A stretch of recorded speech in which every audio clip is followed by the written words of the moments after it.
രണ്ട് കരങ്ങൾ ഉയർത്തി സ്തുതിച്ച് പ്രാർത്ഥിച്ചേ. Hallelujah hallelujah hallelujah hallelujah hallelujah ഹല ഹല ഹല ഹല ഹല ഹല ഹല ഹല. പരിശുദ്ധനായ ദൈവമേ, പരിശുദ്ധനായ ബലവാനെ, പരിശുദ്ധനായ അമർത്തനെ, ഞങ്ങൾ അങ്ങയെ ആരാധിക്കുന്നു. പരമപരിശുദ്ധനായ അങ്ങയുടെ മുമ്പിൽ അങ്ങയെ ആരാധിക്കുന്ന ഈ സമൂഹത്തെ നീ അവിടുന്ന് കാണണമേ. വ്യക്തികളെ നീ ആശീർവദിക്കണമേ. കുടുംബങ്ങളെ നീ അവിടുന്ന് അനുഗ്രഹിക്കണമേ. ദേശങ്ങളുടെ മേൽ നിന്റെ കരവാട് നീട്ടിപ്പിടിക്കണമേ. ഹല്ലേലൂയ ഹല്ലേലൂയ ഹല ഹല ഹല ഹല ഹല ഹല. ഒന്ന് ചേർന്ന് ആരാധിച്ച്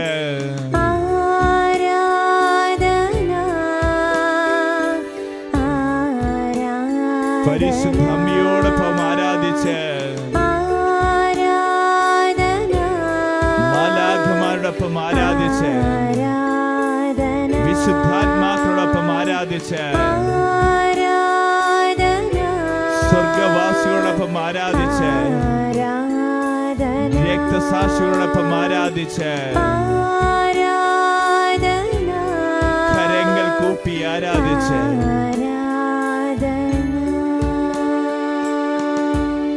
പരിശുദ്ധ പരമ ദിവ്യ കാരുണ്യത്തിന് നേരവും ആരാധനയും സ്തുതിയും പുകഴ്ചയും ഉണ്ടായിരിക്കട്ടെ. പരിശുദ്ധ പരമ ദിവ്യ കാരുണ്യത്തിന് നേരവും ആരാധനയും സ്തുതിയും പുകഴ്ചയും ഉണ്ടായിരിക്കട്ടെ. പരിശുദ്ധ പരമ ദിവ്യ കാരുണ്യത്തിന് നേരവും ആരാധനയും സ്തുതിയും പുകഴ്ചയും ഉണ്ടായിരിക്കട്ടെ. ലൂക്കായുടെ സുവിശേഷം 1-ാം അധ്യായം 45-ാം തിരുവചനം. പരിശുദ്ധാത്മാവ് നിന്റെ മേൽ വരും, അത്യുന്നതന്റെ ശക്തി നിന്റെ മേൽ ആവസിക്കും.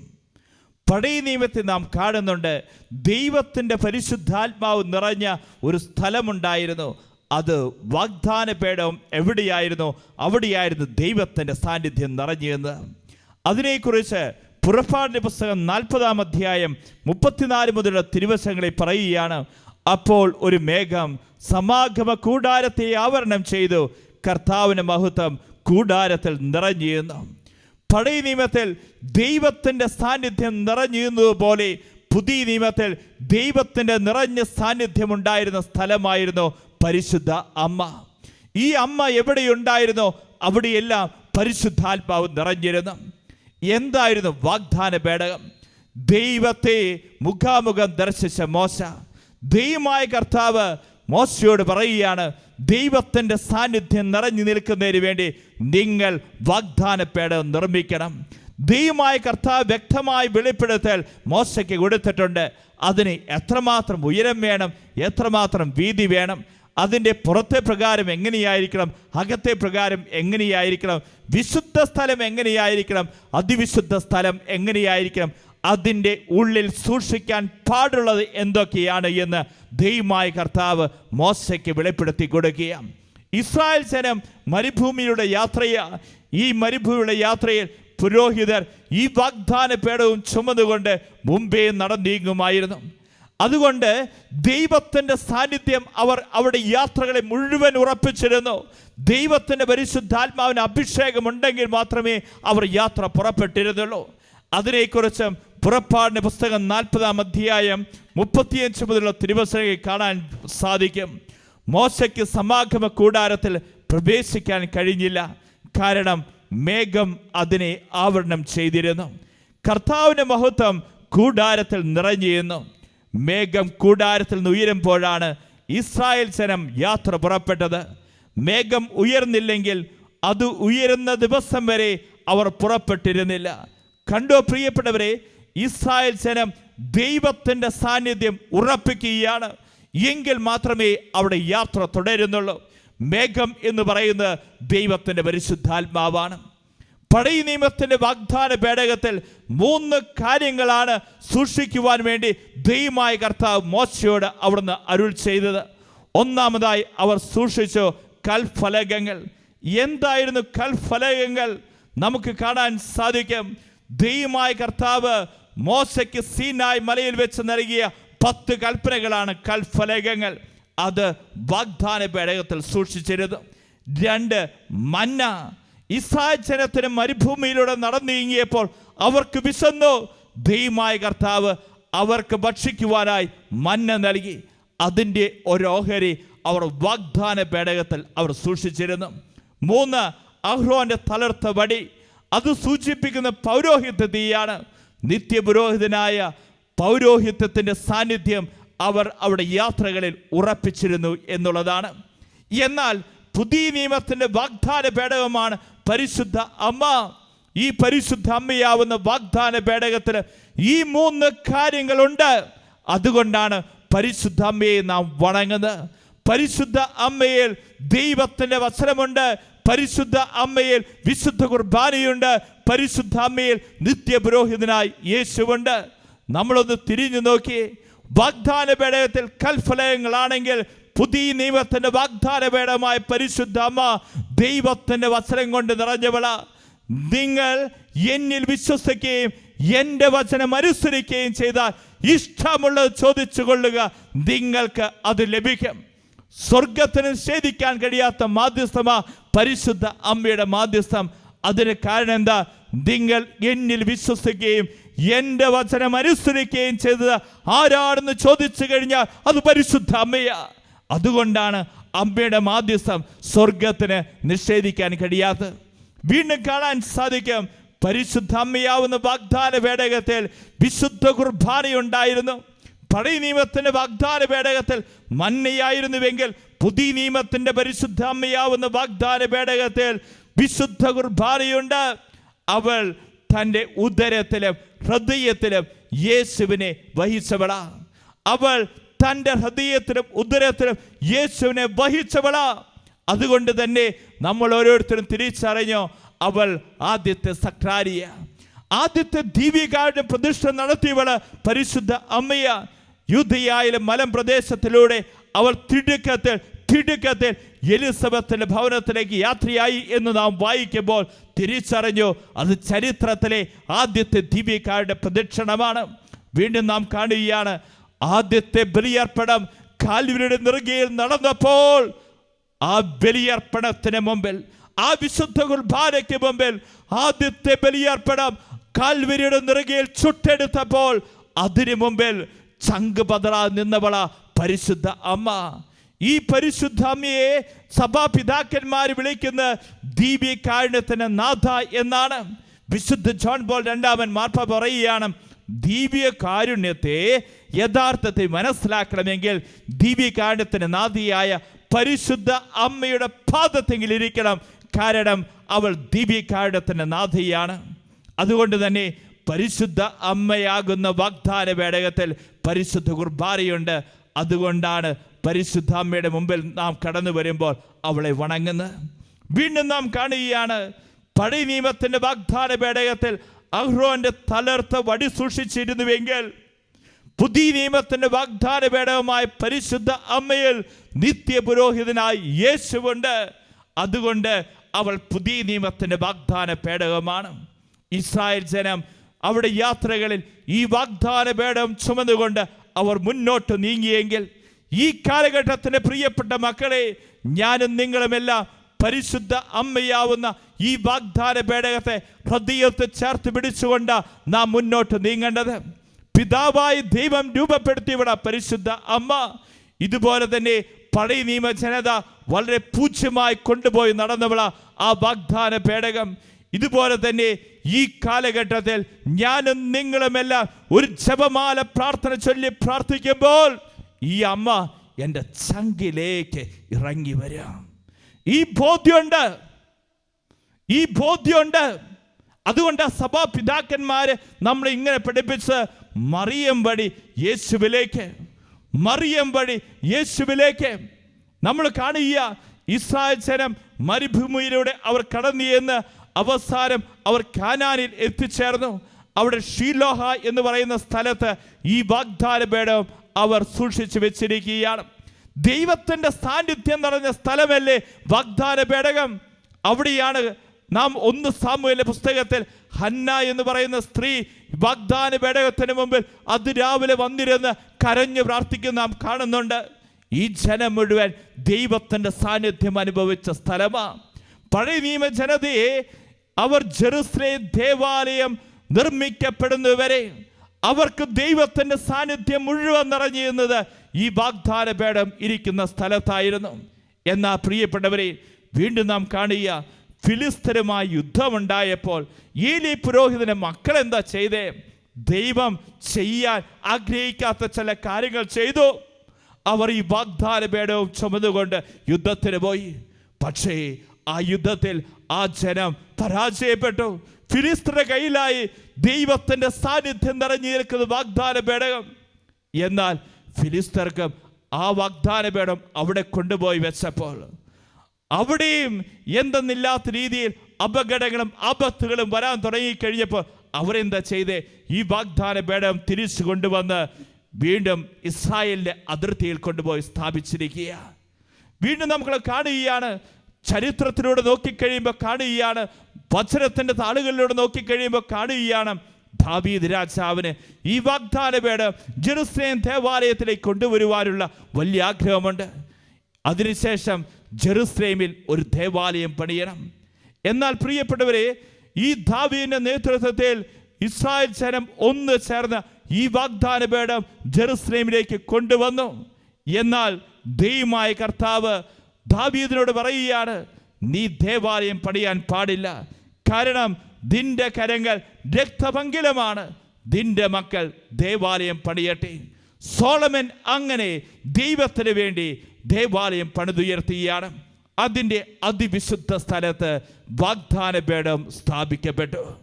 എന്നാൽ പ്രിയപ്പെട്ടവരെ, വീണ്ടും ബാബിലോൺ അടിമത്തത്തിലൂടെ കടന്നു പോകുമ്പോൾ ഈ ദേവാലയം അഗ്നിക്കിരയാവുമ്പോൾ ദൈവമായ കർത്താവിൻ്റെ അരുളപ്പാടനുസരിച്ച് ജെറമ്യ പ്രവാചകൻ ആ വാഗ്ദാന പേടം അവിടെ നിന്ന് എടുത്തുകൊണ്ട് പോയി ഒരു ഗുഹയിൽ കൊണ്ടുപോയി വെക്കുന്നുണ്ട്.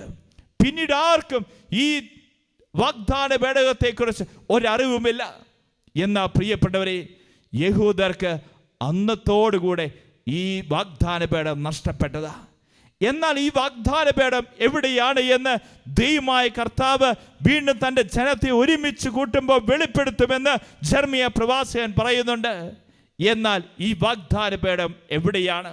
ദൈവം തൻ്റെ ജനത്തെ ഒരുമിച്ച് കൂട്ടിയപ്പോൾ ദൈവം വെളിപ്പെടുത്തി.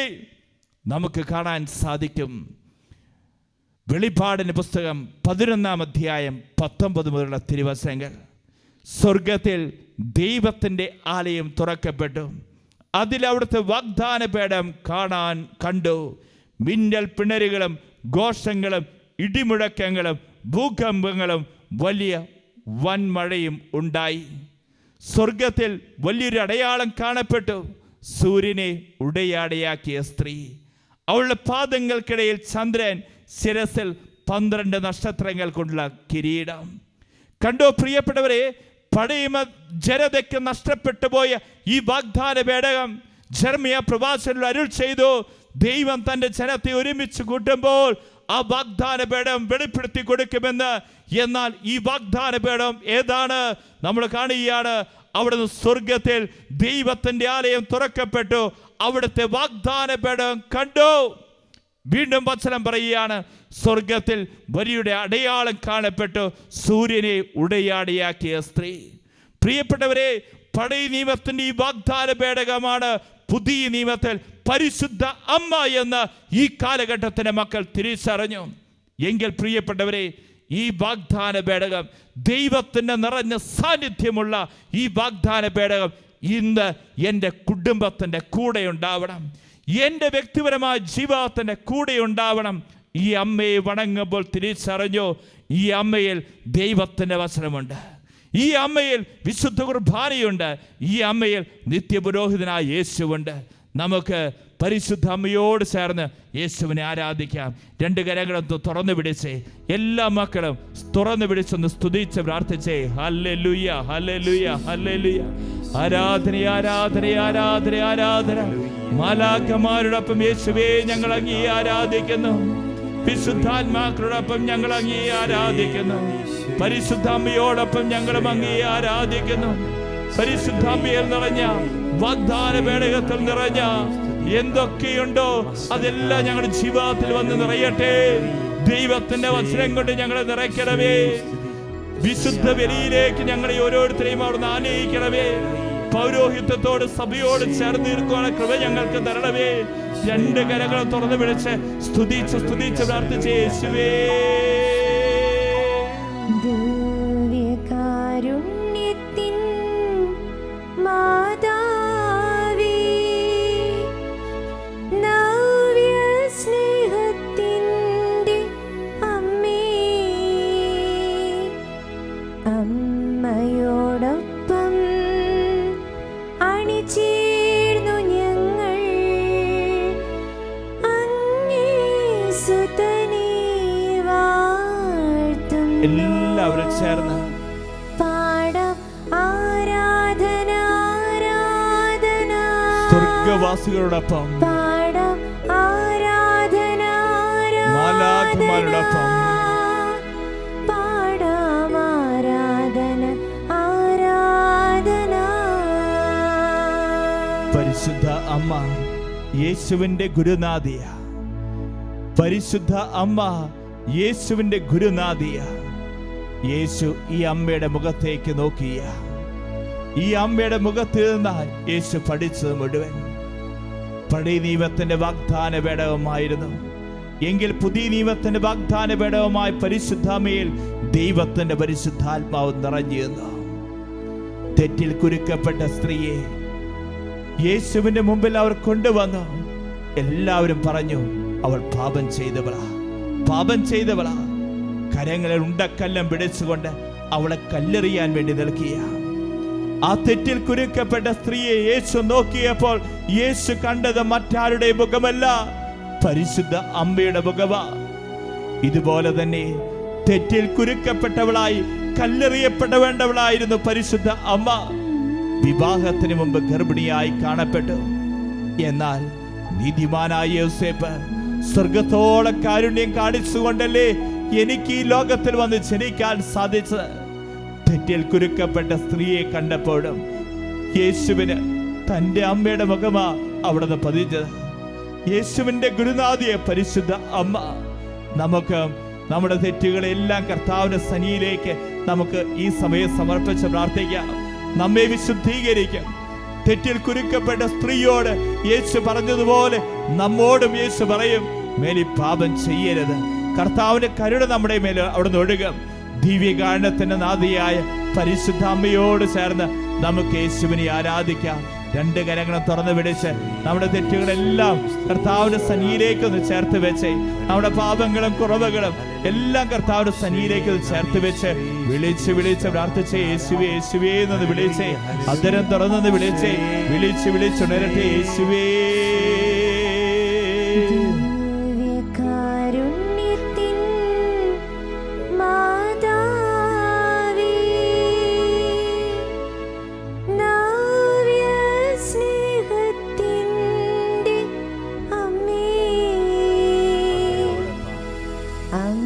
അമ്മയോടൊപ്പം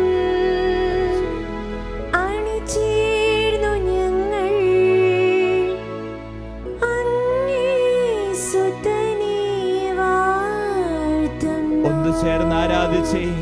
പാടാം ആരാധന ആരാധന, പാടാം ആരാധന ആരാധന, പാടാം ആരാധന ആരാധന. വീണ്ടും വചനത്തെ നാം കാണുന്നുണ്ട്. വിധവയായ സ്ത്രീയെ കുറിച്ച് വചനം പറയുന്നുണ്ട്. എല്ലാവരും വലിയ വലിയ നാണയത്തൊട്ടുകൾ കൊണ്ടുപോയി ദേവാലയ ഭണ്ഡാരത്തെ നിക്ഷേപിച്ചു. എന്നാൽ ആ പാവപ്പെട്ട വിധവയായ സ്ത്രീയാകട്ടെ തൻ്റെ ഉപജീവനത്തിലുള്ള മാർഗം പോലും വകവെക്കാതെ അതും ദേവാലയത്തിന്റെ ഭണ്ഡാരത്തെ കൊണ്ടുപോയി അവൾ നിക്ഷേപിച്ചു. യേശു എഴുന്നേറ്റ് എന്നുകൊണ്ട് പറഞ്ഞു, ഈ വിധവയായ സ്ത്രീയാകട്ടെ എല്ലാവരെക്കാൾ കൂടുതൽ ദേവാലയ ഭണ്ഡാരത്തിൽ നിക്ഷേപിച്ചു. വിധവയായ സ്ത്രീയെ യേശു ദേവാലയ ഭണ്ഡാരത്തിൽ വെച്ച് കണ്ടു കഴിഞ്ഞപ്പോൾ യേശു കണ്ടത് മറ്റാരുടെ മുഖമല്ല, മറിച്ച് തൻ്റെ അമ്മയായ പരിശുദ്ധ അമ്മയുടെ മുഖമാ. വിധവയായ സ്ത്രീയിൽ പരിശുദ്ധ അമ്മയുടെ മുഖം യേശുവിന് ദർശിക്കാൻ കഴിഞ്ഞു. യേശുവിന്റെ പിതാവ് മരിച്ചു. പിന്നീട് ഈ അമ്മയ്ക്കുണ്ടായിരുന്ന ഏക കാണിക്കയായിരുന്നു തൻ്റെ പുത്രൻ. ആ തൻ്റെ പുത്രനെയല്ലേ ഈ അമ്മ പിതാവായ ദൈവത്തിന്റെ ശ്രീഭണ്ഡാരത്തിൽ കൊണ്ടുപോയി അവർ നിക്ഷേപിച്ചത്. വിധവയായ സ്ത്രീയിലും യേശു പരിശുദ്ധ അമ്മയുടെ മുഖം ദർശിച്ചു. ഇന്ന് നമ്മൾ പ്രാർത്ഥിക്കണം. മുഴുവനായി കർത്താവിന്റെ സന്നിധിയിലേക്ക് സമർപ്പിച്ചവൾ ആ പരിശുദ്ധ അമ്മ. അതായിരുന്നു അവളുടെ ജീവിത രഹസ്യം. എങ്കിൽ നമ്മളും നമ്മുടെ ജീവിതത്തിന്റെ കഴിവുകൾ, ആരോഗ്യ, സമയം ദൈവരാജ്യ വേലയ്ക്ക് വേണ്ടി സമർപ്പിക്കാൻ നീ തയ്യാറാണോ? ദൈവം തന്നതല്ലാതെ നിനക്ക് എന്താ ഉള്ളത്? നിന്റെ കുടുംബം, നിന്റെ സമ്പത്ത്, നിന്റെ വരുമാന മാർഗങ്ങൾ, നിന്റെ ജീവിത പങ്കാളി, നിന്റെ മക്കൾ, ഇന്ന് നിന്റെ ജീവിതത്തിൽ വലുതായി കണ്ടത് മുഴുവൻ നിന്റെ ദൈവം തന്നതല്ലേ? എങ്കിൽ ഈ ദൈവത്തിന് സമർപ്പിക്കാൻ നീ ഒരിക്കലും മടി കാണിക്കരുത്. രണ്ട് കരങ്ങൾ കർത്താവിന്റെ സന്നിധിയിലേക്ക് ഉയർത്തി ദൈവത്തിന്റെ സന്നിധിയിൽ നന്ദി പറഞ്ഞൊന്ന് പ്രാർത്ഥിച്ചേ. നിന്റെ കുടുംബത്തെ ഓർത്ത്, ദൈവം തന്നിരിക്കുന്ന ചെറുതും വലുതുമായ ഓരോ ദാനങ്ങളെ ഓർത്ത്, നിന്റെ വിദ്യാഭ്യാസം, നിന്റെ സർട്ടിഫിക്കറ്റുകൾ, നിന്റെ അവാർഡുകൾ, നിന്റെ ജോലി, നിന്റെ നേട്ടങ്ങൾ എല്ലാ കർത്താവിന്റെ സന്നിധിയിലേക്ക് ഉയർത്തി സ്തുതിച്ചൊന്ന് പ്രാർത്ഥിച്ചേ. Hallelujah, hallelujah, hallelujah, hallelujah. രണ്ട് കരങ്ങൾ ഉയർത്തി സ്തുതിച്ച് പ്രാർത്ഥിക്കട്ടെ. യേശുവേ, കാരുണ്യത്തിൻ മാതാവേ, നവ്യ സ്നേഹത്തിൻ്റെ അമ്മേ, അമ്മയോടൊപ്പം അണിചേർന്നു ഞങ്ങൾ അങ്ങേ സുതനെ